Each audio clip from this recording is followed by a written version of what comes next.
வணக்கம். இந்த நாள்ல நாம பார்க்க போகிற வீடியோ என்ன அப்படின்னு கேட்டீங்கன்னா, எம்டி ஜெகன் அவருடைய வீடியோ சின்ன கிளிப்பிங்க பார்த்துட்டு வந்துருங்க. வாங்க வீடியோக்குள்ள போகலாம்.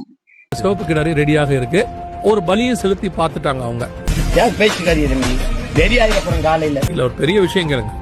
அந்த இடத்துக்குள்ள போகவும் கூடாது. ஆண்டவரே சுவிசேஷம் அறிவிக்க சொன்னா இவன் பிசாசு கிட்ட ஒரு காரியங்களை வாங்கிட்டு இப்ப புதுசான ஒரு உள்ட்டு மன்னனாக திகழ்கிறான். வரான் பாருங்க எம்டி ஜெகன். வந்துட்டாரு, முழுசா வராரு பாருங்க. இதுதான் எம்டி ஜெகன், டுபாக்கூர் எம்டி ஜெகன். அந்த இடம் அவங்க அவ்வளவு ஒரு மோஸ்ட் சென்சிட்டிவ் பிளேஸ். இவங்க என்னன்னு கேட்டீங்கன்னா, எம்டி ஜெகன் என்னன்னு கேட்டீங்கன்னா, இஸ்ரேலியர்கள் எங்கேயாவது ஒரு பக்கம் யூரின் போயிட்டாலும் சரி, வித்தியாசமா யூரின் போயிட்டாலும் இவனுக்கு இதாயிரம் மண்டை வைத்தோம். யாருக்கு? எம்டி ஜெகனுக்கு. அதுக்கு அடுத்தாக்குல கிறிஸ்தவர்கள் இனிமேல் சுவிசேஷம் அறிவிக்க கூடாதுன்னு ஒரு சட்டத்தை கொண்டு வந்தாங்க. அப்படி கொண்டு வந்தா 7 வருஷம் கடுங்காவல் தண்டனை, சிறை தண்டனை அப்படிங்கிற மாதிரி கொண்டு வந்தாங்க. உடனே இன்னைக்கு டுடே ஸ்பெஷல் என்னன்னா, முக்கியமான செய்தி என்னன்னா அப்படின்னு சொல்லி செய்தியை வச்சு விட்டது. அதுக்கப்புறம் மறுபடியும் இஸ்ரேலுக்கும் பாலஸ்தீனத்துக்கும் சண்டை வந்து வைங்களேன். அது வரைக்கும் சண்டை வர்றதுக்கு முன்னால ஒரு விஷயத்தையும் சொல்ல மாட்டான். நியூஸை பார்த்துட்டு இன்னைக்கு டுடே ஸ்பெஷல் என்னன்னு கேட்டீங்கன்னா அப்படின்னு சொல்லிட்டு பல காரியங்களை பேசுறது. அப்படித்தான் இந்த சிவப்பு கிடாரி அப்படின்னு சொல்லப்படுகிற அரிய வகை காலங்கண்டு, காலக்கண்ணு, சரிங்களா? இந்த காளைய எப்படின்னு கேட்டீங்கன்னா முன்னோட்டமாக வெட்டுறாங்க, பலி செலுத்துறாங்க. இந்த பலி செலுத்துறதுனால கடைசி நாள்ல 2ஆம் வருகை வருது. எப்படி 2ஆம் வருகை வருது அப்படிங்கிற மாதிரி சொல்லிட்டு அதுக்கப்புறம் மறுபடியும் என்னன்னு கேட்டீங்கன்னா, ஒன் ஆஃப் த வேர்ல்டு, அதாவது இந்த வேர்ல்டுக்கு ஒரே ராஜா, ஒரே சட்டம், ஒரே காரியம், இதெல்லாம் வரப்போகுது அப்படின்னு சொல்லிட்டு தானியல் தீர்க்கதரிசன புத்தகம் 9ஆம் அதிகாரம் 22வது வசனத்தை வச்சு அப்படி போவையில அப்படி உருட்டா பேக்கிங்க இது பண்ணிருக்காங்க. இப்போ சிவப்பு கிடாரிய எதனால அவங்க பலி செலுத்துறாங்க, முன்னோட்டமாக எதுக்கு பண்ணாங்க அப்படின்னு கேட்டா, ஏன்னு கேட்டீங்கன்னா, இவங்க எப்படின்னா பாவத்துல பெருகினதுனால தேவ கோபாக்கினி வருதோ, நமக்கு அன்றாட பிரச்சனை ஊடாக வருகிறதே. ஒவ்வொரு காலகட்டங்களிலும் இந்த எருசலேம் தேவாலயத்துக்காக வேண்டி இது எங்களுக்குரியது, எங்களுடைய அப்படின்னு சொல்லிட்டு பலரும் ஃபைட் பண்றாங்க, பல காரியங்கள் பண்றாங்களே அப்படின்னு சொல்லிட்டு இந்த எருசலேம் அப்படிங்கிற அந்த இதுல எப்படின்னு கேட்டீங்கன்னா, ஆசாரிய முறைமைகளின்படி என்னன்னு கேட்டீங்கன்னா பலி செலுத்துற இடம் இருக்கு. அதுக்கப்புறம் அதுலயே 5 தடவை அதாவது இஸ்லாத்தியர் பண்ற மாதிரியே இவங்க எல்லாம் காப்பி அடிச்சுதான். இஸ்லாத்தியர்கள் காப்பி அடிக்கிறது யூதர்கள் தான். அப்படி 5 தடவை இது பண்ணுவாங்க, வைப்பாங்க இயேசு கிறிஸ்துவ, அதாவது பிதாவாகிய தேவனாகிய கர்த்தர் யாவே அப்படின்னு சொல்லலாம். யாவே யெகோவா அப்படின்னு சொல்லிட்டு யாவே அல்ல லூயா அப்படின்னு இருக்குல்ல, யா அப்படிங்கிறது தேவனை குறிக்கக்கூடிய காரியம். கடவுளை அவங்க பேர் சொல்லி கூட சொல்ல மாட்டாங்க. அந்த அளவுக்கு பயங்கரமான ஒரு நகரம்னு சொல்லலாம். அப்படிப்பட்ட நகரத்திலே என்ன பண்ணுறாங்க, சிவப்பு கிடாரிய வெட்டுற மாதிரி முன்னோட்டம் இது பண்றாங்க. அது எதனால அப்படின்னு கேட்டீங்கன்னா, இது எப்படின்னா பாரம்பரியமாகவே அவங்க வழியாக யூதர்கள் செய்து கொண்டே வர்றாங்க.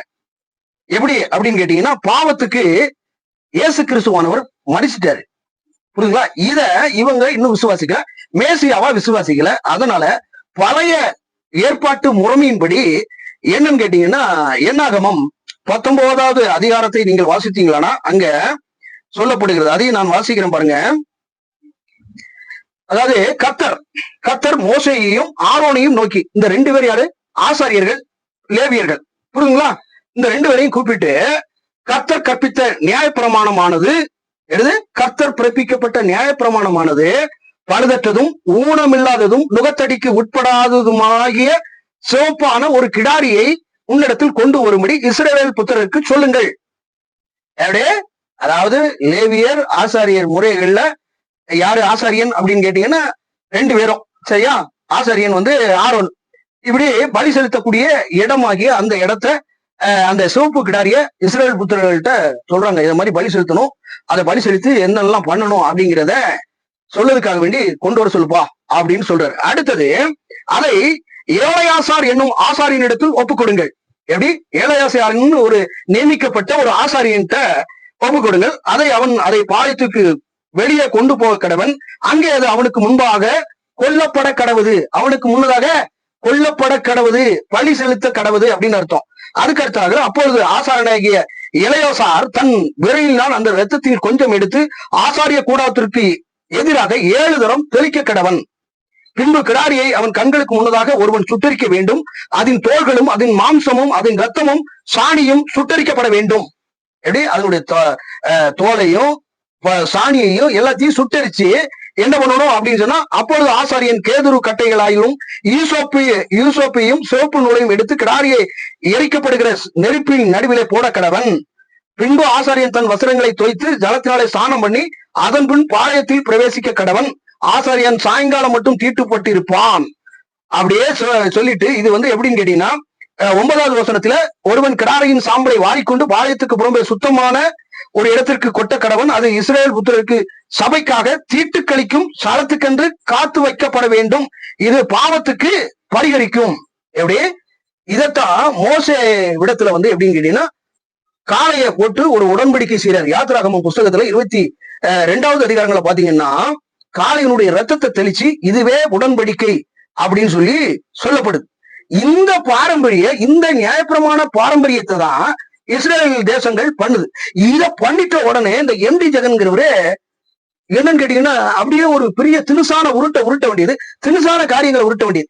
யார் இவங்க? அவனுங்க என்னன்னு கேட்டீங்கன்னா, இஸ்ரேல் எப்படின்னு கேட்டீங்கன்னா, இயேசு கிறிஸ்துவ ஏற்றுக்கொள்ளல, மேசியாவை ஏற்றுக்கொள்ளல. இன்னும் மேசியா வருவாரு அப்படிங்கிறதுக்காக வேண்டி இன்னும் அவங்களுடைய நியாயப்பிரமாணத்தின் பிரகாரப்படி வெட்டுறாங்க. சரி, இப்போ இதே ஃபார்மேட்ல தமிழகத்துல இந்த நாடோடிகள் இருக்காங்க தெரியுமா? நாடோடிகள் குறவன் குறத்தி இந்த கௌதாரி எல்லாம் பிடிப்பாங்க தெரியுமா? அவங்களுக்கு ஒரு காட்டு நாய்க்கர்னு சொல்லலாம். காட்டு நாய்க்கர். அதுக்கு அடுத்ததாக இந்த ஊசிமணி பாசிமணி எல்லாம் விற்பாங்க தெரியுமா? இவங்க என்ன பண்ணுவாங்க தெரியுங்களா? நல்ல சிவப்பு மாடா இது பண்ணி என்ன பண்ணுவாங்க, ஒரு கோயில் கடையில வெட்டுவாங்க, துண்டா அறுத்து போடுவாங்க. அறுத்து போட்டு பலி செலுத்துவாங்க. இவன் மட்டும்தான் இந்த குரூப் தான் இந்த ஊசிமணி பாசிமணி காட்டு நாய்க்கர்னு சொல்றாங்கல்ல, இவங்க தான் என்ன பண்ணுவாங்க, இதை வெட்டி ரத்தத்தை வெளியே போட்டுட்டு அதுக்கப்புறம் அங்கேயே வச்சு கறி சமைச்சு சாப்பாடு சாப்பிட்டுட்டு எல்லாத்தையும் டிஸ்மேண்டல் பண்ணிடுவாங்க. அதே ஃபார்மேட்ல தான் இவங்க பண்றாங்க. சரியா? அப்போ இது எப்படின்னு கேட்டீங்கன்னா, பாவ நிவாரண பலி, பாவத்தை கழுவுகிற ஒரு காரியமாக இருக்கிறது. சரி, இத அவங்க பலி செலுத்துறதுனால ஏதாவது ஆகுமா? இது இவங்க மராட்டிய கூட்டம் மாட்டை வெட்டுத, ஆட்டை வெட்டுத, இதெல்லாம் ஏன் வெட்டுதாங்க அப்படின்னு ஏன் சொல்ல முடியல? சோ இது பாவ நிவாரண பலி. தேங்காய சுத்துறாங்க, தலைக்கு சுத்துறாங்கன்னா பீடை போட்டும் பாவம் எல்லாம் இது பண்ணிட்டு சில்லா உடைக்கிறாங்க. இதெல்லாம் பாவத்துக்கு காரியங்கள். அதுக்கடுத்து ஆட்டை வெட்டுறாங்க இல்லையா? இதெல்லாம் நியாயப்பிரமாணத்தின்படி. அப்ப ஆடை வெட்டுறாங்க, இது எப்படி போட்டு இன்னைக்கு டுடே ஸ்பெஷல்ல இந்துக்கள் ஆடு வெட்டுறாங்க அப்படின்னு ஏன் சொல்ல முடியல? அவங்க சிவப்பு காளைய அரிய வகை சிவப்பு கிடாரிய, அதாவது பழுதற்றதும், அதாவது எந்த வேலையும் பழகாதது, அதை கொண்டே வெட்டுறாங்க. அது எதனால? பாவ சுத்திகரிப்பு. புரியுதுங்களா இல்லையா? அவங்களுடைய முறைமையின்படி வெட்டிருக்காங்க. நமக்கு இடையே வந்தது. ஏன்னா நமக்கு அதே ஃபார்மேட்ல தான் ஆண்டவராகிய இயேசு கிறிஸ்துவானவர் வழியாயிருப்பார். அதையும் நம்ம வாசிக்கலாமா? யோவான் 19வது அதிகாரம் 1ல இருந்து ஒரு சில வசனங்கள்ல இதே ஃபார்மேட்ல, அதாவது எப்படின்னு கேட்டீங்கன்னா, யூதர்கள் எப்படி சிவப்பு காளமாட்டை பலி செலுத்தினாங்களோ அதே போல தம்மை தாமே ஆண்டவராகிய இயேசு கிறிஸ்துவானவர் மேசியா என்னும் சொல்லப்படுகிற அவர் தன்னை தாமே பலி விடுகிறாரு. அது எப்படி அந்த டேம் இதே டேம்ல வரும். அதாவது அப்பொழுது பிலாத்து இயேசுவை பிடித்து வாரினால் அடுப்பித்தான். எப்படி வாரினால் அடிக்கிறாப்ல. அடித்து போர் சேவகர் முள்ளுகளினாலும் ஒரு முடியை பின்னி சிரசின் மேல் வைத்து சிவப்பான அங்கியை வைத்து அவருக்கு உடுத்தி, யூதருடைய ராஜாவே வாழ்க என்று சொல்லி அவரை கைகளினால் அடைத்தார்கள். பிலாத்து மறுபடியும் வெளியே போய், இவனிடத்தில் ஒரு குற்றமும் காணேன், நீங்கள் அறியும்படிக்கு இதோ உங்களிடத்தில் இவனை வெளியே கொண்டு வருகிறேன் என்றான். அதே வேளையில் இயேசு முள்முடியும் சிவப்பு அங்கியும் தரித்தவராய் வெளியே வந்தார். அப்பொழுது பிலாத்து அவர்களை நோக்கி, இதோ மனுஷன். எப்படி? அதாவது பாவம் இல்லாதவர் பலியானார், பாவம் இல்லாதவர் நமக்காக பாவமானார், சாபம் இல்லாதவர் சாபமானார், நமக்காக சாபமானார். அப்படிப்பட்ட கால சூழ்நிலையை இவங்க அனலைஸ் பண்ணல. அங்க சிவப்பு கிடாரி, இங்க சிவப்பு அங்கியில அடிக்கப்படுகிற ஆட்டை போல தொங்கினார், சிலுவையில் தொங்கினார். Powerful God. இதை நம்ம விசுவாசிக்கிறோம். ஆண்டவர் எனக்காக தான் பலியானாரு, என்னுடைய மீறுதல் நிமித்தம் அவர் காயப்பட்டார், என்னுடைய அக்கிரமங்கள் நிமித்தம் அவர் நொறுக்கப்பட்டார், அவருடைய தழும்புகளால் குணமாகிறேன். அவருடைய அதாவது எப்படின்னு, அவருடைய தழும்புகளால் நான் குணமாயிட்டேயா. புரியுதா? இஸ்ரவேல் பண்ணுவான்னா புரஜாதியினர் பண்றான், இந்துக்கள்ல எப்படி பண்ணுவாங்களோ வெட்டுறாங்களோ அது நமக்கு தேவையா? சிவப்பு கிடாரியை வெட்டுட்டோம், அவன் புழு கிடாரியை வெட்டுட்டோம், முழு கிடாரியை வெட்டிட்டு அவிச்சு திங்கிட்டு எதையோ பண்ணட்டு வைக்கட்டும். இது பழைய ஏற்பாட்டினுடைய முறைமையின்படி இருக்கிறது. இவன் என்ன சொல்லிட்டான் அப்படின்னு கேட்டீங்கன்னா, தானியேல் 9:22 வச்சு அந்த மாதிரி எப்படின்னு கேட்டீங்கன்னா, அந்தி கிறிஸ்து வருவான், அது வருவான், இது வருவான். எப்படி புதிய உடன்படிக்கையை ஆண்டவர் ஏற்படுத்திட்டாரு. அந்தி கிறிஸ்துன்னா யாரு வருவா அப்படின்னு கேட்டீங்கன்னா, நீரோ மன்னன் காலத்துல பாலாக்கும் அருவருப்பை கொண்டு வந்து நுப்பாட்டினா சிலை இது பண்ணா ரோம் பேரரசு, பல பேரரசுகள் இருந்தாங்க. அவங்களுடைய சிலைகளை வணங்கணும்னு சொல்லி இது பண்ணாங்க. எருசலேம்ல கொண்டு போய் நீரோ மன்னனுடைய சிலையை கொண்டு நுப்பாட்டினாங்க. பாலாக்கும் அருவருப்பை கொண்டு வந்தாங்க. இதெல்லாம் சம்பவம் நடைபெறப்பட்டது. பாலாக்கும் அருவருப்பு தானியேல் சொல்லி இருக்கிறானே அப்படின்ட்டு. அதுக்கு அடுத்தாக்குல நீங்க விவிலியத்துல பார்க்கணும். விவிலியத்துல பாத்தீங்கன்னா இன்னும் தெளிவா தெரியும் என்னெல்லாம் பண்ணாங்க அப்படிங்கிறது தெரியும். அந்த பாலாக்கும் அருவருப்பை தள்ளுபடி ஆகமத்துல போய் வாசிங்க. வாசி பாத்தீங்க அப்படின்னு சொன்னா எல்லா சம்பவங்களும் இதா இருக்கும் வச்சிருக்கும். இதுல எப்படின்னு கேட்டீங்கன்னா, அந்தி கிறிஸ்து வரப்போறோம், எதிர்கிறிஸ்துகள் வருவான். அந்தி கிறிஸ்துனா யாரு? எதிர்கிறிஸ்துகள். நம்மள இது பண்ணுவான், நம்மள பலவிதமான காரியங்களை பண்ணுவான், வைப்பான். ஆனாலும் அவருடைய கிருபை இருக்கு. அவருடைய சித்தம் இல்லாம ஒரு மயில் ஒன்றாயிலும் ஒருவனும் தூக்க முடியாதுன்னு இருக்கு. எந்த காரியங்கள் வந்தாலும் நீ பயப்படாத அப்படின்னு இருக்கு ஆண்டவர். பயப்படாத. எந்த காரியங்கள் உன்னை சிறையில கொண்டு அடைப்பான், உன்னை இது பண்ணுவோம், வைப்பான், கொலை செய்வார்கள், உன்னை இது பண்ணுவாங்க, வைப்பாங்க. டோன்ட் ஃபீல், நான் இருக்கிறேன் அப்படின்றாரு. அப்ப இஸ்ரவேல்ல ஏதாவது சம்பவம் நடக்குதுன்னா, இஸ்ரவேலுக்கும் பாலஸ்தீனத்துக்கும் சண்டை போடுறது அவருடைய சுத்தப்படி கிடையாது. அவங்களா சண்டை போடுறாங்க. ஒரு இதுக்காக சண்டை போடுறாங்க.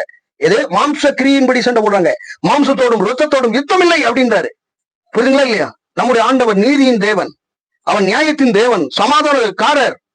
9:6 வாசிங்க. ஏசாயா தீர்க்கதரிசன புத்தகம் 9வது அதிகாரம் 6வது வசனத்தை வாசிங்க. அவரே நியாயமுள்ள நியாயாதிபதி, சமாதானக்காரர். அவரே போர்ல வெற்றி பெற்றாரா? போர்னால இது பண்ணாரா? அன்பின் கயிறுகளால் கட்டி இழுத்தார். இன்னைக்கு 194 நாடுகள் கிறிஸ்துவை முழுமையாக ஏற்றுக்கொண்டிருக்கின்றன. பகுதியாக 240 நாடுகள் கிறிஸ்துவே, இயேசு கிறிஸ்துவே மேசியா அப்படிங்கறத அனலைஸ் பண்ணிருக்காங்க. இவன் அறிந்து கொள்வான். ஆக்டிவிட்டிகள் வந்துருச்சு, பல காரியங்கள் வந்துச்சு, புரட்ட ஆரம்பிப்பான். இஸ்ரவேலர்கள் அப்படியே மனம் திரும்புவான். மேசியாவா இயேசு அப்படின்னு சொல்லி பிரகடனப்படுத்துவான். போர் நிறுத்தப்படும். புரியுதுங்களா? போர் நிறுத்தம் பண்ணுவான். ஏன்னா இயேசுக்கு இந்த போர் சண்டை போடுறது பிரியமில்ல. பாலஸ்தீன மக்களும் இயேசுக்கு விரும்பின மக்கள் தான். எல்லாருக்குமாக அவர் தேவனா இருக்கிறாரு. அது இஸ்லாத்தியரா இருக்கட்டும், யாரா இருக்கட்டும், எல்லாருமே அவருடைய பிள்ளைகள். அவ சாகணும்னு நினைப்பாரா? துன்மார்க்கத்திலே சாக வேண்டும் என்று பிரியமோ கர்த்தருக்கு. எல்லோரும் மனம் திரும்ப வேண்டும் என்று நீடிய பொறுமை உள்ளவராக இருக்கிறார். அப்படியானால் எம்டி ஜெகன் சொல்லுது என்ன? சிவப்பு கிடாரிய அவங்க வழக்கத்தின் படி வெட்டியிருக்காங்க. வெட்டுறதுனால வந்துருமாயா? ஏதாவது சம்பவம் வந்துட போதா? ஆண்டவருடைய சம்மதம் இன்றி இயேசு கிறிஸ்துவான சொல்றாரு, வானத்திலும் பூமியிலும் சகல அதிகாரங்களும் எனக்கு உட்பட்டதாக இருக்கிறது. ராஜாக்களுக்கு ராஜாதிபதியாக வச்சிருக்கிறார். மகாதேவன். புரியுதுங்களா? இயேசு கிறிஸ்து மகாதேவன். அவர் சித்தப்படிதான் நம்முடைய மண்டல இருக்கக்கூடிய மசூல் கூட கீழே விழும், மயிர்கள் கூட எண்ணப்பட்டிருக்கிறது. அந்த அளவுக்கு எண்ணப்பட்டு வச்சிருக்கிறோம். அவரால் நாம் எண்ணப்பட்டோம். எண்ணி முடியாத காரியங்களை நம்மள அப்படி வைப்பாரு. புரிதுங்களா இல்லையா? சிவப்பு காளைய வெட்டட்டும், கருப்பு காளைய வெட்டட்டும், என்ன சம்பவம் நடக்கட்டும், போர் நடக்கட்டும், இதுக்கெல்லாம் பயப்படாதா? எப்படி பயப்படாதுன்னு யார் சொல்றாரு? அந்த சராசரங்களை உண்டாக்கின ராஜாதிபதியாம் இயேசு கிறிஸ்துவே பயப்படாத. முடிஞ்சது. இதெல்லாம் நடக்க வேண்டியவைகள்டா. நாளை பின்ன அதுக்கு அடுத்ததாக உலகம் எங்கும் சுவிசேஷம் அறிவிக்கப்படும், முடிவு காணப்படும். புரிதுங்களா இல்லையா? பயங்கரங்கள் நடக்கும். நம்ம பக்கத்திலே பயங்கரம் நடக்கும், பயங்கரமான காரியங்கள்லாம் நடக்கும். பயப்படாத. அவ்வளவுதான். பயப்படுகிறவன் பூர்ணப்பட்டவன் அல்ல. சம்பவத்தை பார்த்து பயப்படக்கூடாது. பக்கத்துல நடக்குது, பக்கத்துல போர் நடக்கு, பயப்படவே குண்டே பக்கத்துல விழுந்தாலும் சரி, right, definite to direct to பரலோகம் அப்படியே திறந்துருக்கும். டகார்னு போயிட்டு உள்ள போயிட்டு ஆபிரகாம் மடியில போய் உட்கார்ந்துட வேண்டியதான். புரியுதுங்களா இல்லையா? இதெல்லாம் ஏற்றுக்கொள்ளக்கூடாது. இந்த எம்டி ஜெகன் போன்றவர்கள் அவிசுவாசத்தையும், அதாவது சும்மா அப்படியே பயங்காட்டி அப்படியே ஒரு கதை விடுறது வைக்கிறது. டுடேஸ் நம்ம என்னன்னா, எதுக்குடா இப்படி பேசுறீங்க, இதுக்கு எதுக்குடா, ஏன்னா அப்படி எங்க வர்றீங்க அப்படின்னு தெரியல. எம்டி ஜெகன் போன்றவர்களுக்கு குறித்து எச்சரிக்கா பயணிகள். வேறொரு பதிவு. வணக்கம்.